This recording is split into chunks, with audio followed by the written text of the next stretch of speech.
right. Welcome back to a two-man booth this week.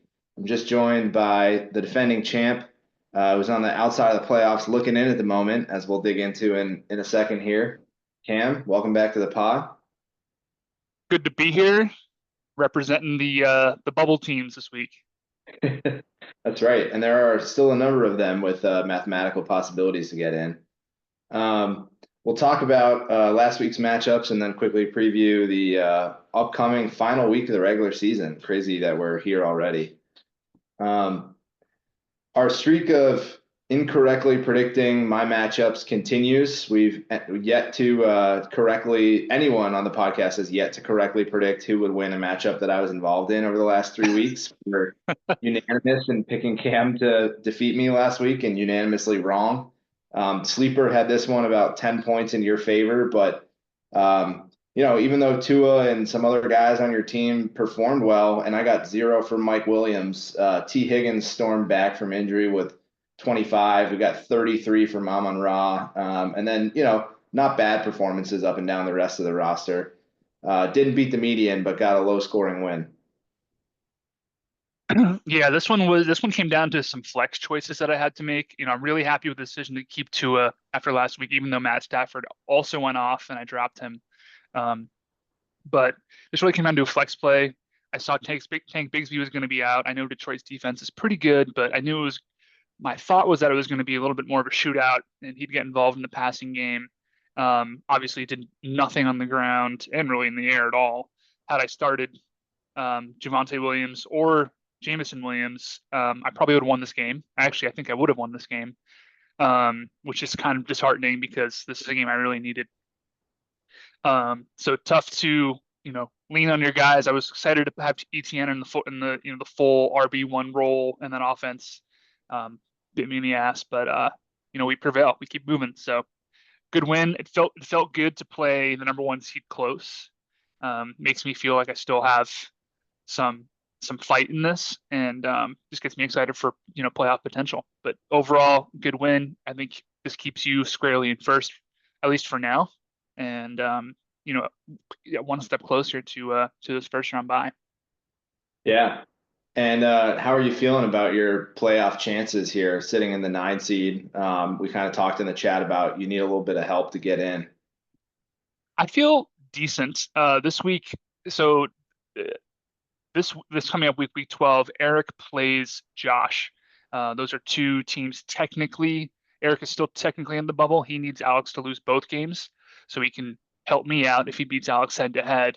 And yeah, he would need Alex to lose both games, and then also outscore Alex by about 24 points, and then also outscore me a little bit too. So I don't know. It helps that they're playing head to head to kind of knock each other out, even though I have to play Trevor of all people.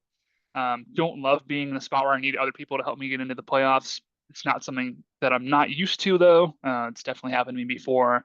And I've told a lot of people this so far is once you're in the playoffs, it's a totally different ball game. Seeding doesn't really matter that much. You've got 2 weeks to play your opponent each round, and I've done it before as an 8 seed, done it before as a 6 seed, done it before as a 5 seed. So as long as I get into the dance, I think I have a chance. Yeah, for sure. This will be. I expect the group chat to be popping Sunday and Monday as Oh yeah. this is down to the wire. Our next matchup, Alex against J3, and I'm just checking this. Yeah, we were unanimous in this one. All of us predicted correctly that Johnny was going to pull out the win. Let's see. I don't really remember much about this matchup. Good defensive performances and kicker performances from both. All 4 of those guys got in the green. Kelsey with only 2 catches for 8 yards was really probably a big part of the difference here. Alex kind of thrives on his tight ends, and Kelsey had like 3 strong weeks in a row and kind of disappeared. Ricky Pearsall didn't do anything in the flex either. So, just kind of a down week. I think Alex had a bunch of guys on bye too. He had Kyler and Connor on bye. Not a ton of help on his bench either. So this was almost his best performance in terms of, who he could have started. Just a tough week when he really could have used a head-to-head win to, move one step closer to clinching a playoff berth. Yeah, as somebody who really benefited from Alex kind of being in the spot that he's in right now, um, I'm thankful for this win. This is one of the games that I was most excited to watch or monitor throughout the week. Two of the hotter teams moving in the right direction as the playoffs got started, or as we start the playoffs next week. Definitely teams who maybe started off a little cooler and have managed to get themselves in get right situations for both of their organizations. But yeah, I mean, Johnny's been quietly excelling toward the back half of the season. We don't talk about him very much, but he's not really doing it very pretty either. I mean, even though he won this game by 35 points, he's getting it solid performances across the board, and it's not like anybody's blowing up. Particularly, Tyreek Hill is coming back into form. JSN is having a good couple weeks, but he's kind of quietly turning into somebody that I don't really want to run into in the playoffs. So good on him, and I'm kind of praying on Alex's downfall now, so kind of happy with the outcome here. Yeah. Next matchup, Troy, maybe the hottest team in the league at the moment. This was the highest scoring matchup of the week against Eric. Tough to put up 145 and lose. Collins, rule of thumb is 130 normally wins you matchups, and it did against the median, but not against Troy squad that is really clicking on all cylinders right now. I think in terms of point production the last few weeks, probably the hottest team heading into the playoffs here. Cam, you were the only one who got this one wrong. You predicted Eric, and Troy pulled this one out. But a good matchup between one team that's definitely going to be dancing and another one that remains pretty dangerous if they're able to get into the dance. Yeah, I think Troy is by far the hottest team in the league right now, and he just got a little bit deeper with the trade we might touch on later. I mean, he is up and down the board. There's not really anybody, even on his bench, who I don't think is even potentially droppable at this point.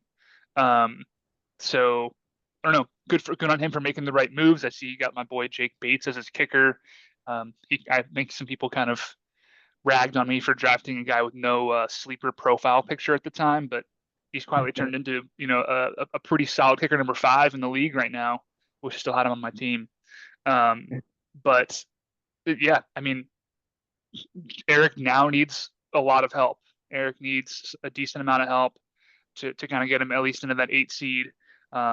Definitely a bummer, based off what we thought in the beginning of the year that he might be a contender. He has a strong roster, just hasn't put it together for multiple weeks in a row. And I do definitely. I want you to remain the 1 seed so that as an 8 seed, I don't have to face Troy.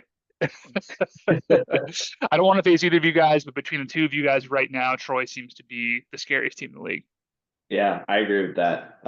Personally, I hope I remain the 1 so that I can hopefully avoid Troy and Trevor until a championship matchup. I wouldn't want to run into either one of them in the next round either. And yeah, tough timing for Eric. Kyron Williams is cooling off. He's had back-to-back games under 10 points after putting up exactly 10 points the week before that. Blistering start to the year, but he's kind of fallen back into maybe regression to the mean here at a time when Eric could really use another handful of points from Kyron. Next, Cam, you're the only one who got this one correct. Me and Colin were riding with Trevor, and Josh with a strong victory to catapult himself in front of Trevor in the standings. Actually, at 14-8, almost 30 points from Breece Hall. Chase Brown in a trade that continues to haunt your nightmares, put up another 16.8, and Cooper Kupp doing Cooper Kupp things now that he's healthy as well. Yeah, and I was going to text Josh earlier this week. He also had Bo Nix, who dropped almost a 30 burger on his bench. Yeah, I don't know how Josh, on the bench, right? Exactly.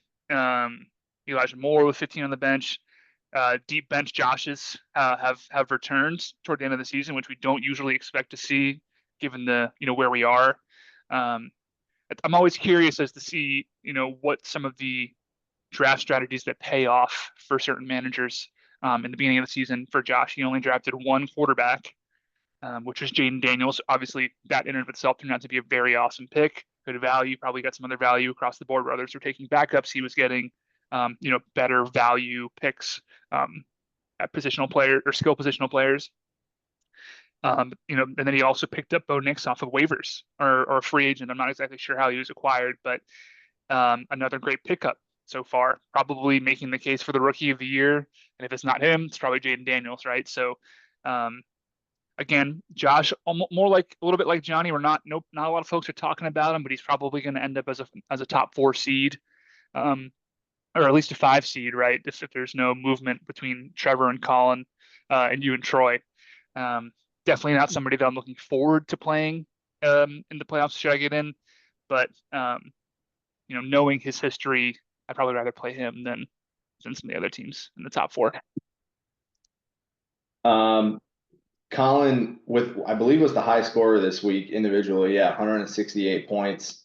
Just a great week. Pretty much everybody other than Garrett Wilson, who he recently acquired, and Debo, surprisingly, in the green. 17 points from his defense. 24-point swing between the defenses here as Atlanta put up -7 for Jason.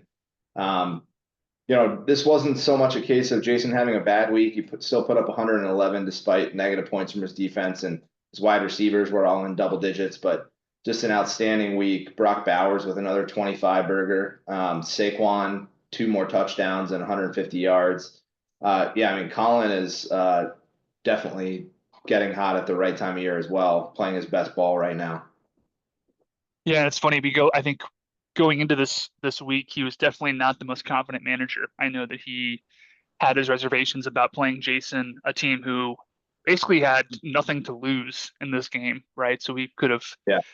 played a little bit of spoiler. At this point, he's squarely eliminated from playoff contention at 7-15. But yeah, I mean, this is why Colin has been up in the top 3, top 4 throughout this entire season, right? He's had players pop off at the right time or at different times that propelled him to wins, and this just happened this week that uh, everybody kind of popped off, with the exception of maybe Garrett Wilson. In a game where you thought that he might do a little bit more, it was a relatively high scoring game, 8 targets, 18 yards, but it didn't really matter, right? Some of the players who, Debo Samuel, of course, had not really having a kind of limping to the finish of this season. But everyone else kind of carried the load, and I got to applaud him when he dropped 160 in this league. It's not super common, and yeah, he's moving definitely in the right direction as playoffs approach after this week. Yeah, still rolling with 3 defenses as well, which is always interesting. But he's making it work. He picked the right one this week. And I was the only one who got this one wrong. I did predict Jason to make that upset, and Colin held strong for the win. And then the only other game besides our matchup that we were unanimously wrong in, I don't think anyone saw this upset coming from Rob. Sleeper had him as a 20-point dog heading into the week. And despite Willie, blowing out the projection and beating the median, Rob with 151 points. Pretty crazy. Jonnu Smith, Rob loves his Dolphins and he loves his tight ends, and especially Taysom Hill. Johnny with 25 and Taysom Hill with maybe the craziest fantasy performance of any player on any given week so far this year with 37 points. So, kudos to Rob. He could have used this earlier in the season. We did think he would get hot later in the year. I don't think these are the guys we thought would get hot later in the year, but he snuck up and got someone who needed a big win and didn't get it. This is the biggest upset in the most Rob fashion. I mean, Taysom Hill dropping almost a 40 burger with that crazy stat line.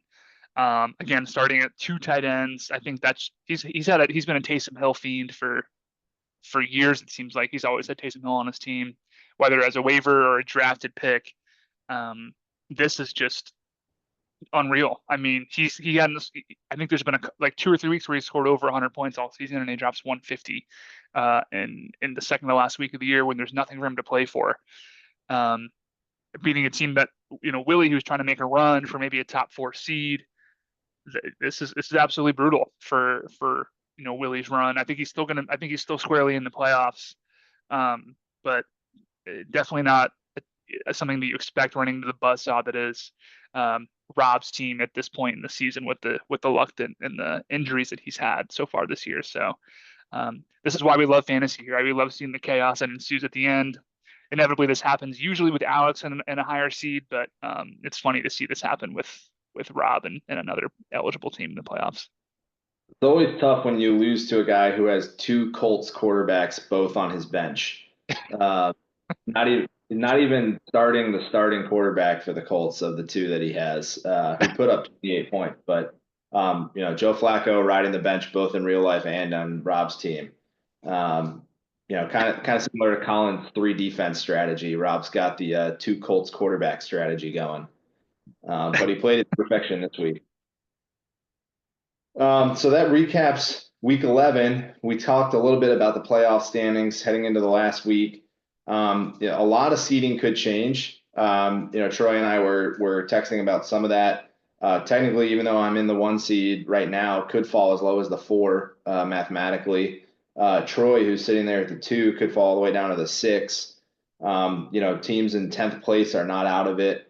There's going to be a lot of movement. I think this picture could look not significantly different, but a bit different in terms of teams sliding up or down 1, 2, 3 spots next week. Anybody that you think is likely to, change positions by more than, one spot?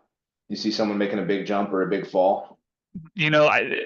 Not really, just because there's definitely been some stratification amongst this league with points scored, points for the ultimate tiebreaker, right? Like the only real movement I could see is within the top 1 to 3 seeds, any sort of mixture that happens there, any sort of combination, just because you guys have more or less set yourselves apart from the rest of the league from a points perspective. Like I think the next closest person who's within striking distance is Josh, right? And he's almost 100 points lower than you in total points for, right? So I think most of the movement that's going to happen is probably going to be, seeds 1 to 3, and then additionally probably movement between seeds 4 to 6, because 7 and 8, they're still, at least 20 to 30 points behind folks in the 4 to 6 range, right? And at this point, I'm playing for the 8 seed, so there's not really much other movement that can really happen unless Willie loses both games and I win both games. I can maybe potentially up to the 7 seed, but that's about as high as I'm going to be able to go.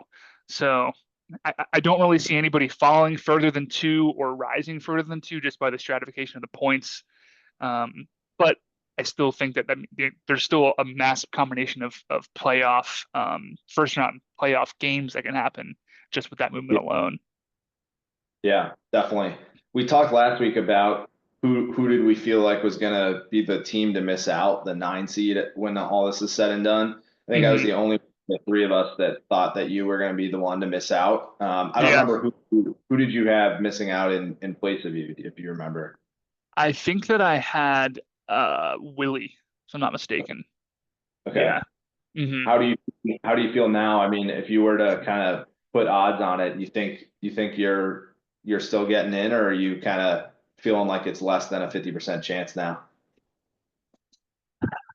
And I to feel take like it's. Mhm, matchups obviously are important here. You do have Trevor, right? mhm, The mhm. 5 seed, but one of the hotter teams, and Right. Alex has Eric this week, so a team on the outside looking in, but still a good manager. Yeah, yeah. I do like that Alex and Eric play each other so that there is it definitely makes the bubble a little bit clear, especially if Eric wins. Because I need at least one loss by Alex to even that's where my conversation starts, right? If he goes 2-0, I'm out. And I need to go at least 1-1 in that situation if he goes 0-2. So I think that that's really what has to happen is so I don't feel great. I feel maybe about 40 to 45%. This is sort of what happened last year too. If Trevor whooped my ass in week 1 and then I came back and beat him in week 12 and then we faced again in the playoffs and I beat him again. Kind of hoping for some of that same magic this year. I'm gonna need it. Thankfully, week 12 is kind of brutal for buys, and everyone's gonna have to kind of cobble together a team at the last minute to kind of get something startable out there. I think we're gonna have one of the lower median weeks this week, which I think helps me out. Also helps Alex out and the rest of the league out. But I'm really looking to go 2-0. I've been 0-4 over the last 2 weeks. Not just 2 weeks ago I was 9-9, sitting pretty at around the 6 or 7 seed. Now I'm 9-13 at the 9. So I give myself about a 40 to 45% chance. Will never count myself out. I think I'm still going to do it, but just need some help from other people right now. Yeah. And I'll say, as I expect that I'm going to hold on to the 1 seed. I had a bunch of guys on a week 11 bye and somehow was able to get a 1-1 week out of that. Mhm. So I kind of got through my bye week hell last week. So I expect to at least get either a head-to-head win or a win against the median, ideally both, but one would be enough. And I do not want to play you as the 8 seed. I was texting you about that the other day. Of the three kind of teams that are likely in the hunt for the 8 seed, yours is the one that I'm most scared of over a 2 week process. Mhm. Plus, obviously your playoff pedigree speaks for itself. So I will be rooting hard against the neighbors gives me DK this week, and would love to see you on the outside looking in, just from a selfish standpoint, having to play the 8 seed. Yeah, there is a part of me that I was thinking about this yesterday. Like, of course, I want to compete and I want to go to the playoffs and I want to win another championship and I want to do all of that. But there is a part of me that if I didn't make it, just to have the opportunity to just observe what's happening in the playoffs would be kind of fun. Um, because there are a lot of teams that have not ever won it and that are definitely teams that should win it. They are good teams. It'd be cool to see a name like yours on the trophy, or Troy's, right, or Colin get another win. So there are definitely some deserving teams that I would like to see perform well in the playoffs. Of course, I want to see myself in there too, but it would be cool to kind of just observe that and watch the chaos kind of unfold without having to, lose all my hair from managing my own team. Let's talk quickly about the pending trade we have here, and then we can take a look at the waiver wire and preview week 12. So we talked about this. I think it's waiting for the commish to just send it through. It's got enough votes at this point. But Rob's going to be sending Isaiah Pacheco, who's coming back from injury here, and receiving in exchange Nick Chubb, Xavier Worthy, and $1 of Fab. Uh, love seeing Fab thrown into the mix as well. It could be important. You never know. That could be a Fab that gets someone a player down the line. So we're getting late in the season. What are your thoughts on this one? You know, my first thought was this is a brilliant trade for Troy. I'm sure that there are other folks in this league who follow fantasy football related content on social media, whether it's Instagram or YouTube or whatever, or the newspaper. I don't know, but I think this is a brilliant trade. Troy has disposable assets that he can give up to Rob. I'm not sure exactly why Rob is engaging in trades at this point in the season, unless he wants to avoid the toilet bowl, which I understand. Um, but this is basically uh, you know, buying a really expensive bottle of bourbon and aging it for the equivalent of a couple of years, right, in fantasy terms, and over a couple of weeks, and then opening it up during the playoffs when he needs to and enjoying it. And I think that that's what he did. And I saw it and I was like, damn, I wish that I would have done that too. I'm not in the same position as Troy. From a playoff perspective, I need to focus more on assets that can give me a win literally this week. And Pacheco won't do that for either of us, I don't think. But it was a big. I love the trade. I think it was brilliant for Troy, and I kind of wish that I had done it myself. I like this trade a little more for Rob, I think, than I do for Troy. I mean, I think it suits both managers, and I see why both would do it. And if I had either roster and was in either position, it's a trade I probably would have made as well. So I think this could end up being a win-win. But I mean, we'll see how much work Pacheco gets right away. Maybe by the time we're like later in the playoffs, he's back in like a clear RB1 role. But I mean, Kareem Hunt has shown like he's still a good running back, right? So I don't think Pacheco is going to get 80% of the carries. And he might not get all the goal line work either. Kareem Hunt, when he's been in a backfield split, has had, a decent amount of goal line work too. So this could be, a guy who was really good last season, really good at the beginning of the year, and comes back and doesn't have the same workload that he did. And maybe they're trying to keep him healthy and manage Pacheco for the NFL playoffs, right? So, Right. like, in my opinion, this is kind of selling Pacheco based on his what his value was, and it might not be what his value is. Hmm. And to your point, I do think Troy had the luxury to kind of improve his starting lineup if Pacheco does end up being an improvement on Chubb, and weaken his bench by doing so. He hates Xavier Worthy, as he's made clear this season. Right. Right. As many startable guys as he can get. So, getting two startable guys for the price of one who hasn't been starting because he's been hurt. I get it from both sides, but I would probably, if I was giving this like a ESPN trade grade, kind of like reflecting on it right now. Obviously, we don't have the benefit of kind of knowing how it plays out. I'd probably give Rob a B plus and Troy a B minus Hmm. on the trade. So I like it from both teams, but I think I like it slightly more for Rob. Yeah, and my I, I agree. I think there's the NFL fan who likes part of this trade. There's also the gamer strategist who just I like the idea of building up your arsenal for making a run, right? Yeah, And I think that's what it is. And I like the move. And by no means do I think that this is any sort of fleece that's happening. I think it's a pretty balanced trade. I would have done it myself if I was in Rob's shoes. I would have done it myself if I was in Troy's shoes, right? Um, so yeah, I think if I had to give it a grade, I'm gonna be a little bit more bullish on Troy's side. Not to say that, like I said, I think it's very balanced. I think I'll give Troy B plus, and I'll give Rob a B. there you go. Yeah, exciting stuff. Good to see trades happening this late in the season, especially involving important players. All right, quick waiver wire check. Willie, the inflation on defenses has definitely started. Beat up Troy by $1. Cam, you threw your hat in the ring for three, but the Commanders went for the lofty price of $10 to Willie. Dang. Um, yeah, I think they've got like Carolina or someone this week, someone terrible. Right. So I thought they were number one on trending, and that makes sense. Willie also splashing out double figures on Sterling Shepard, who was on my squad for a short time, served a couple weeks, I think. Not he hasn't put up double digits yet this season, and it seems like the wide receivers other than Godwin are getting healthier for Tampa Bay. So I'm not sure that I necessarily would have picked him up. No one else put in any waiver bids on Sterling Shepard, but Willie obviously sees value there. And then Cam, I was curious about your Schoonmaker acquisition here for $5, dropping Noah Brown. Number 53 tight end, but obviously playing a lot more and had a good week last week. What was the thought process here?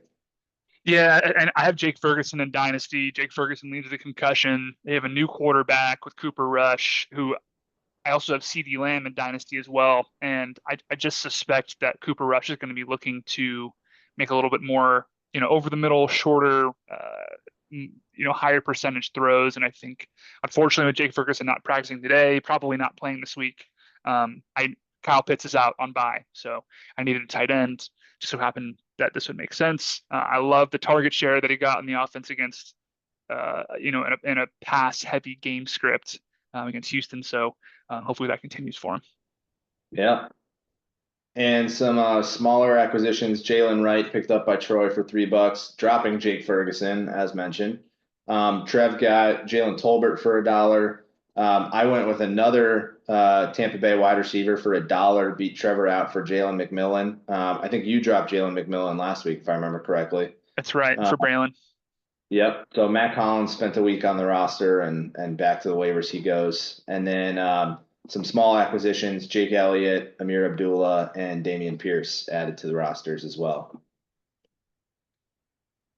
Yeah, Yeah, not a ton of spending overall, but some high dollar amounts from Willie. inflation for defense is hitting hard as you projected, and I think we'll probably see that again in 2 weeks in the playoffs when we have another massive bye week.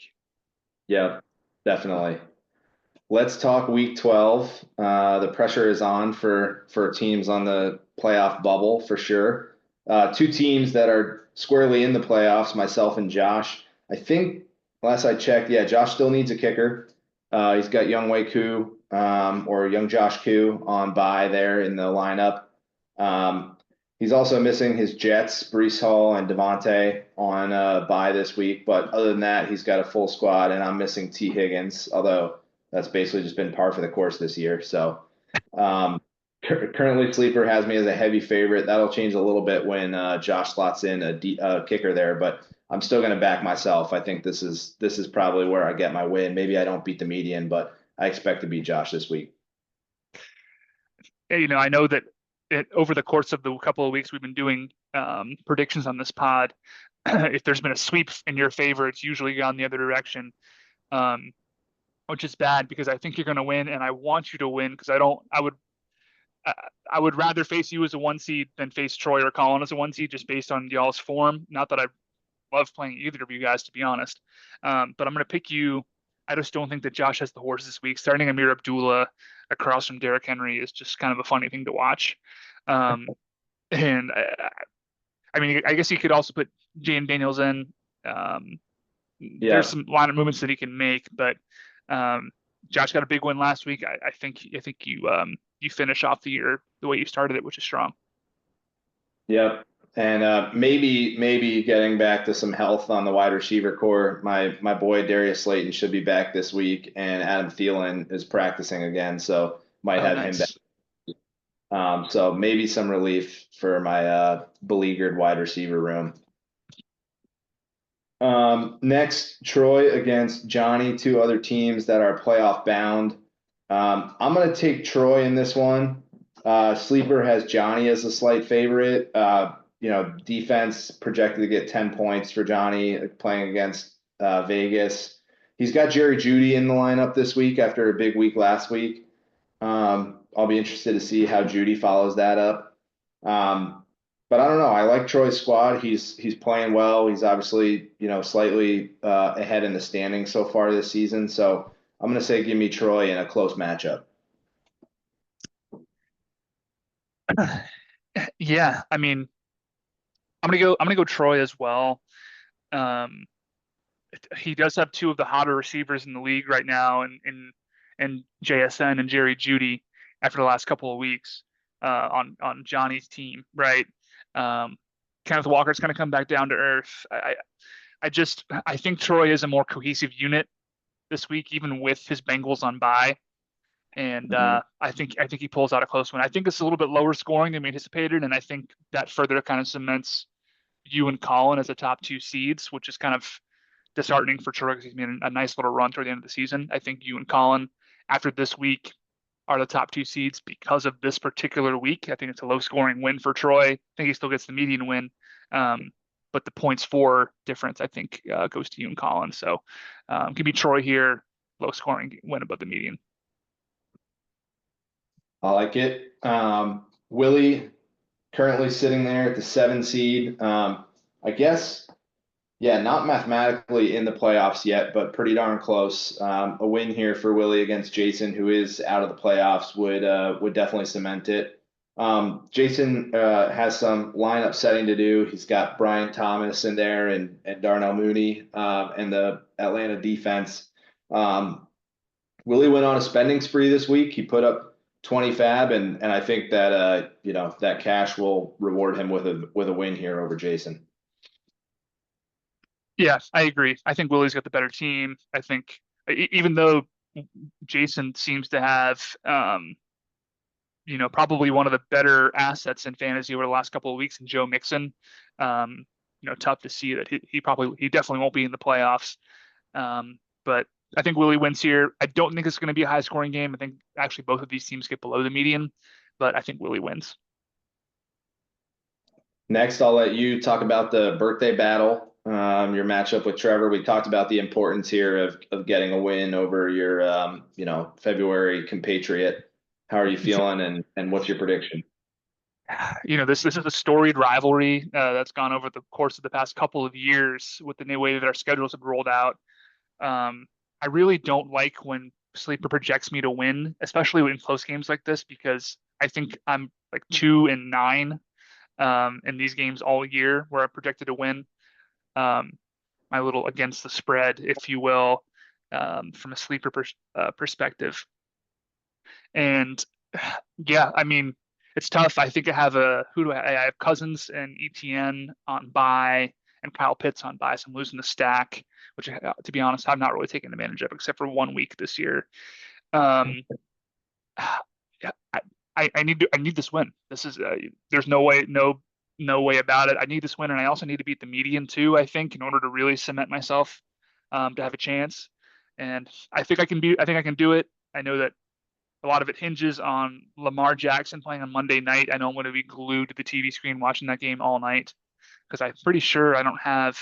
I guess I have Zay on Monday night as well. Um, but that's going to be a pretty big game for me. And he has a lot of people playing on Sunday night and Monday night. So we're really not going to know much about this game until the end of the week, which is terrifying for me because I just have to watch my lead, hopefully my lead get eaten into over the course of 24 hours or more. So I'm going to go with myself here, just because it's do or die. It's literally the last week of the season. I need it or else I'm done. But it's the birthday bowl is always, you know, it's a celebration of a birthday, but it's also, probably has taken a couple of years off both of our lives. I'm gonna go with Trevor. I again think this is gonna be really close. I think maybe both teams beat the median.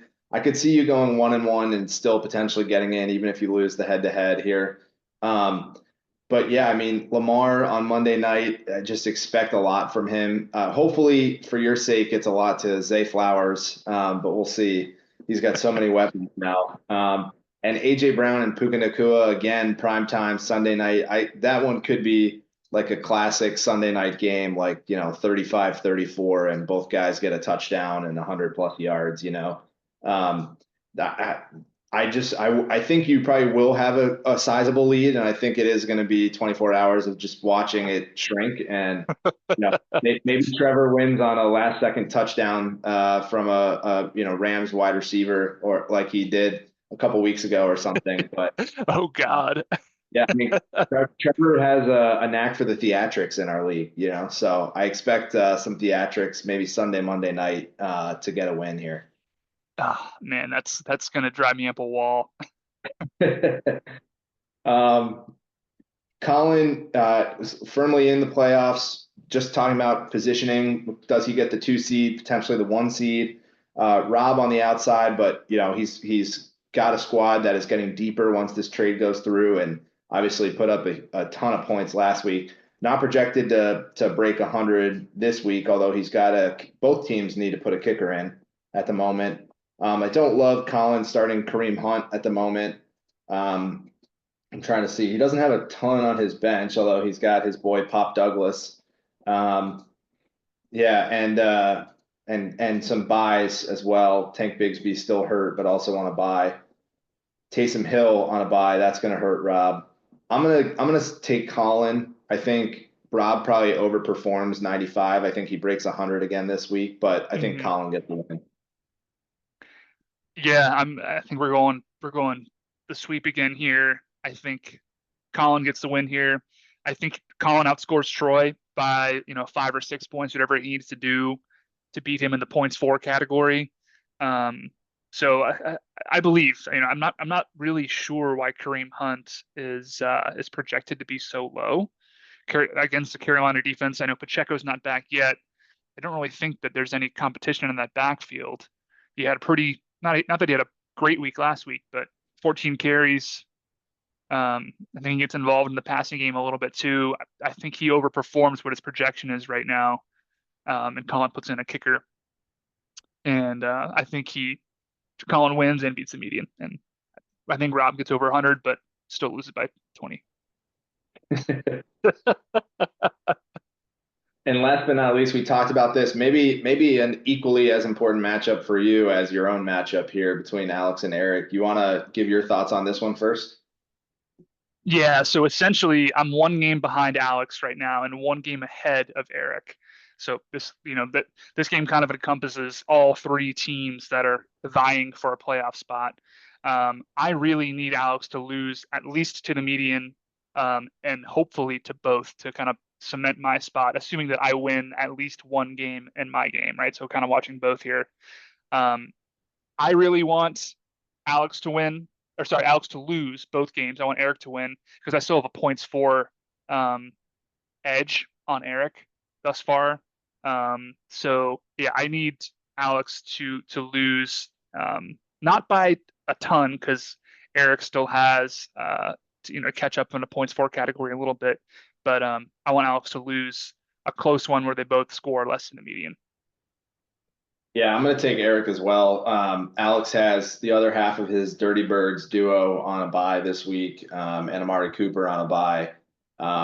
Eric has basically his full complement of players other than Dawson Knox and Kendre Miller. Not that he would start maybe either one of those guys if they were healthy and playing. So yeah, give me Eric. He's got a full squad to pick from, and needs this win just as much as Alex does. So I'm gonna take Eric. I'm gonna be sweating this one too. And I think he has what, Justin Herbert ending on Monday night and Yeah, Kyron Sunday night. McConkey.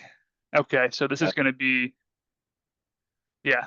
I mean, like the 8 seed is going to be determined between the two primetime games, Sunday and Monday night. It's going to be really exciting. Oh, I'm flying back to Fort Lauderdale on Monday night around that time, so that's gonna be great. So you better hope that there's live games on whatever airline you're flying. Live Wi-Fi and load up sleeper. Yeah. Oh man, I love this time of year, man. Yeah. Any final thoughts before we wrap up here? I mean, it's been a great year. I hope, I assume we'll probably continue this into the playoffs a little bit. And yeah, I mean, I love the trade activity that's happening even in the last week of the season. I suspect that there might be maybe one more before the end of this year over the next couple of days. And yeah, I mean, wishing everybody the best of luck with the exception of Alex and Trevor this week. And yeah, I'm excited to see how this last week unfolds. Yeah, same here. Good luck to you. I can't wait to be paying attention to kind of how this all unfolds Sunday night and Monday night. I need to have my cardiologist on call. All right. Good luck, everyone. Enjoy the last week of the regular season. See y'all.